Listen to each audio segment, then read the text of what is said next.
पवित्रीकरणम्। सभी परिजन बाएं हाथ में जल लें, दाहिने हाथ से ढकें। मंत्र पूरित जल संपूर्ण शरीर पर छिड़क लें। भावना करें कि दैवी शक्तियाँ पवित्रता की वर्षा कर रही हैं। हम बाहर और भीतर से पवित्र हो रहे हैं।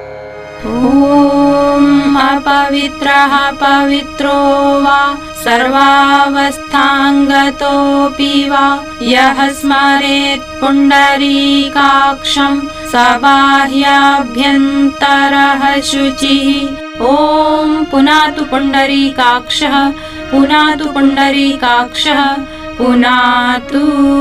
कलश पूजनम्। कलश विश्व ब्रह्मांड का प्रतीक है। समस्त देव शक्तियाँ इसी में समाहित हैं। एक परिजन गंधाक्षत पुष्प आदि से कलश देवता का पूजन करें।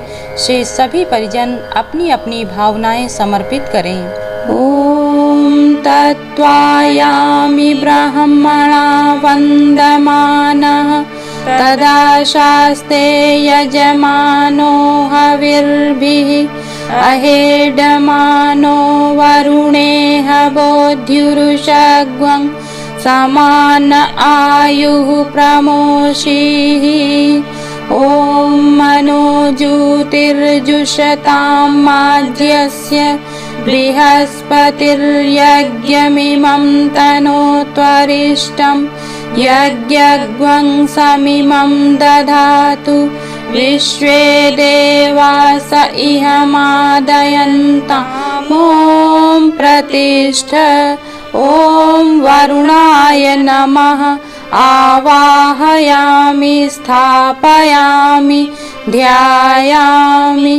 गन्धाक्षतं पुष्पाणि धूपं दीपं नैवेद्यं समर्पयामि। ॐ कलशस्थ देवताभ्यो नमः। दीपपूजनम्। दीपक की लौ की तरह ऊर्ध्वगामी व्यक्तित्व एवं स्वयं तप कर दूसरों को प्रकाश देने की प्रवृत्ति हमारे अंदर आए। इस भाव के साथ एक परिजन गंधाक्षत पुष्प आदि से उस महाचेतना परम प्रकाश का पूजन दीपक के माध्यम से करें। शेष सभी परिजन प्रकाश रूप परमात्मा का ध्यान करते हुए उनके प्रकाश को धारण करने का भाव करें। अग्निर्ज्योतिर्ज्योतिरग्निः स्वाहा। सूर्यो ज्योतिर्ज्योतिः सूर्यः स्वाहा। अग्निर्वर्चो ज्योतिर्वर्चः स्वाहा। सूर्यो वर्चो ज्योतिर्वर्चः स्वाहा। ज्योतिः सूर्यः सूर्यो ज्योतिः स्वाहा। देवावाहनम्। आइए समस्त देव शक्तियों का भाव भरा आवाहन करें। सर्वप्रथम गुरु सत्ता का आवाहन करते हैं, जो मानव मात्र को अज्ञान रूपी अंधकार से निकालकर ज्ञान रूपी प्रकाश की ओर ले जाने में समर्थ हैं। एक परिजन हाथ में अक्षत पुष्प लेकर मंत्र के साथ गुरु सत्ता का पूजन करें। शेष सभी परिजन गुरु सत्ता का आवाहन नमन वंदन करें। ॐ गुरुर्ब्रह्मा गुरुर्विष्णुः गुरुरेव महेश्वरः गुरुरेव परब्रह्म तस्मै श्री गुरवे नमः। अखण्डमण्डलाकारं व्याप्तं येन चराचरं तत्पदं दर्शितं येन तस्मै श्री गुरवे नमः। मातृवत् लालयित्री च पितृवत् मार्गदर्शिका नमोस्तु गुरुसत्तायै श्रद्धा प्रज्ञायुता च या। ॐ श्री गुरवे नमः। आवाहयामि स्थापयामि ध्यायामि। तत्पश्चात वेद माता, देव माता, विश्व माता, सद्ज्ञान सद्भाव की अधिष्ठात्री माँ गायत्री का आवाहन पूजन करें। ओम आयातु वरदे देवी त्र्यक्षरे ब्रह्मवादिनी गायत्री छन्दसां मातः ब्रह्मयोने नमोस्तुते। ओम श्री गायत्र्यै नमः। आवाहयामि स्थापयामि ध्यायामि। ओम अभीप्सितार्थ सिद्ध्यर्थं पूजितो यः सुरासुरैः सर्वविघ्नहरस्तस्मै गणाधिपतये नमः। सर्वमङ्गलमाङ्गल्ये शिवे सर्वार्थसाधिके शरण्ये त्र्यम्बके गौरी नारायणि नमोस्तुते। ब्रह्मा मुरारी त्रिपुरान्तकारी भानुः शशि भूमिसुतो बुधश्च गुरुश्च शुक्रः शनिराहुकेतवः सर्वे ग्रहाः शान्तिकरा भवन्तु। अग्निस्थापनम्। यज्ञाग्नि को ब्रह्म का प्रतिनिधि मानकर यज्ञ कुंड में उसकी प्रतिष्ठा की जाती है। एक परिजन मंत्र के साथ कुंड में अग्नि की स्थापना करें तथा गंधाक्षत पुष्प आदि से पूजन करें। शेष सभी परिजन भावनापूर्वक प्रणाम करें। ओम भूर्भुवः स्वर्द्यौरिव भूम्ना पृथिवीव वरिम्णा तस्यास्ते पृथिवीदेव यजनि पृष्ठेऽग्निमन्नादमन्नाद्यायादधे अग्निं दूतं पुरोदधे हव्यवाहमुपब्रुवे देवाम् आसादयादिह। ओम अग्नये नमः। आवाहयामि स्थापयामि ध्यायामि। गन्धाक्षतं पुष्पाणि धूपं दीपं नैवेद्यं समर्पयामि। गायत्री मंत्राहुतिः। सभी परिजन कमर सीधी करके बैठें। मध्यमा, अनामिका और अंगुष्ठ के सहारे थोड़ी थोड़ी हवन सामग्री लें। सबके लिए सद्बुद्धि सद्विवेक की प्रार्थना करते हुए गायत्री महामंत्र बोलें। स्वाहा के साथ इदम नमः अर्थात तेरा तुझको अर्पण का भाव करते हुए आहुति समर्पित करें। स्वाहा के पश्चात इदम गायत्री इदम नमः का उच्चारण करते चलें। ओम भूर्भुवः स्वाहा तत्सवितुर्वरेण्यं भर्गो देवस्य धीमहि धियो यो नः प्रचोदयात्। स्वाहा इदं गायत्र्यै इदं नमः।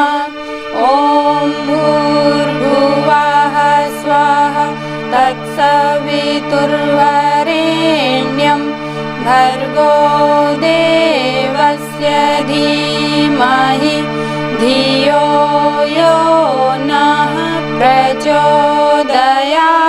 स्वाहा इदं गायत्र्यै इदं नमः। ओम भूर्भुवः स्वाहा तत्सवितुर्वरेण्यं भर्गो देवस्य धीमहि धियो यो नः प्रचोदयात्।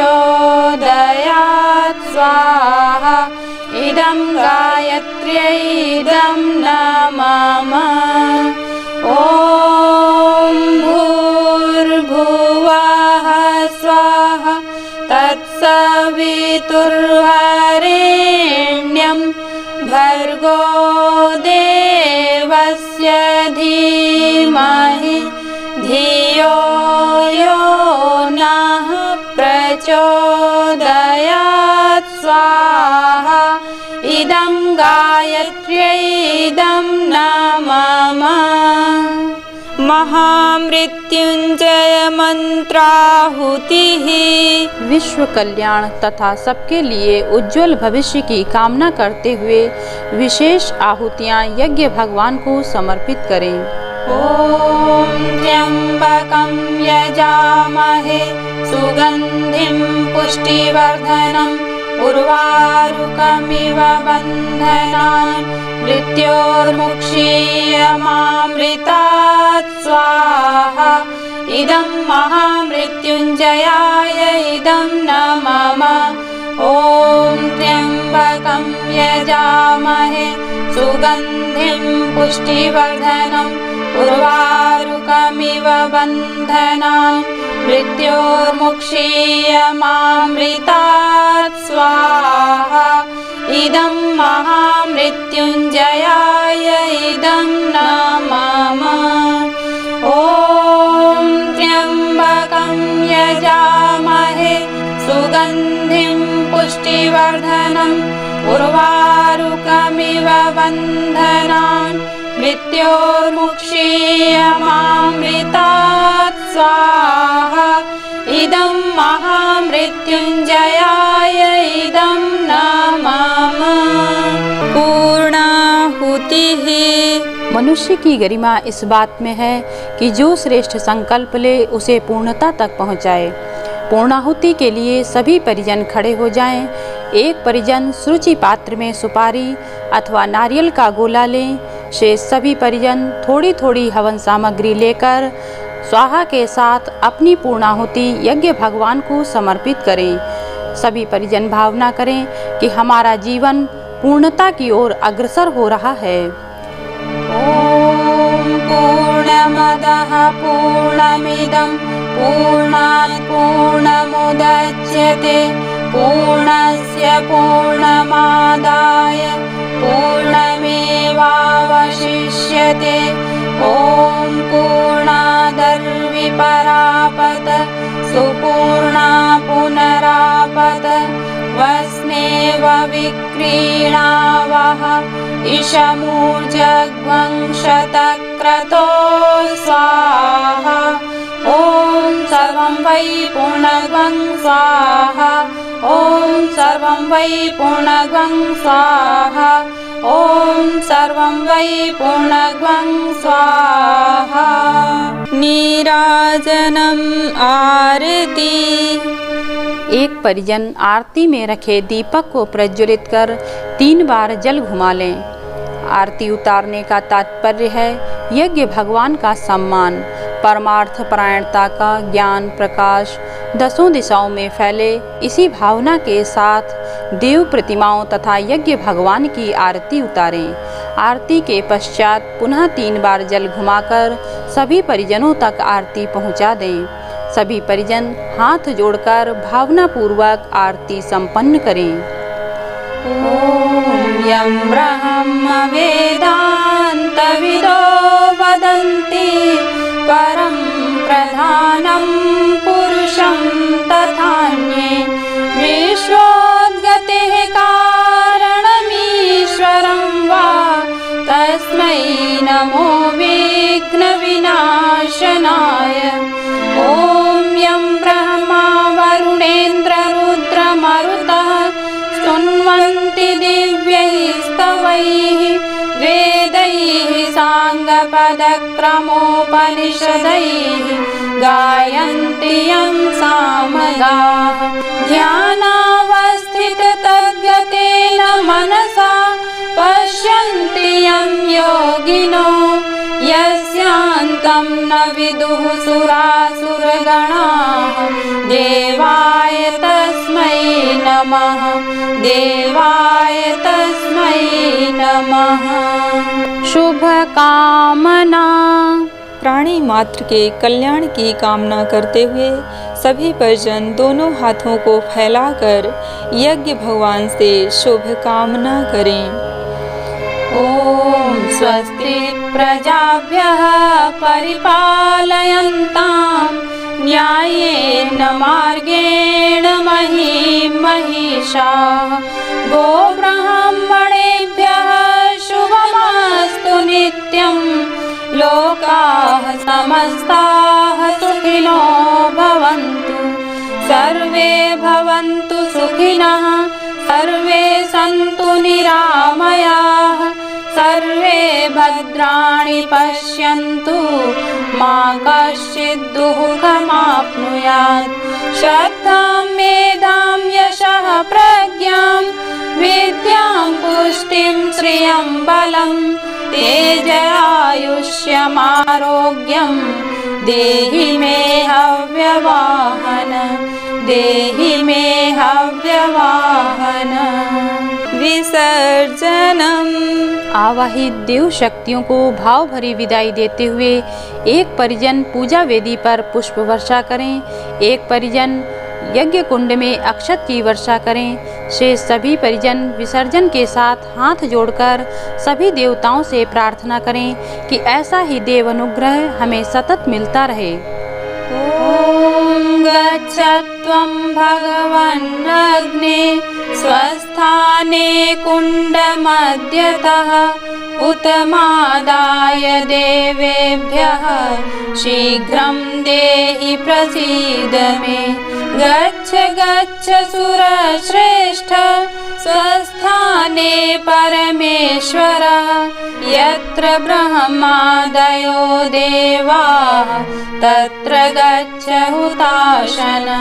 हन्तु देवगणाः सर्वे पूजामादाय मामकीम् इष्टकामसमृद्ध्यर्थं पुनरागमनाय च।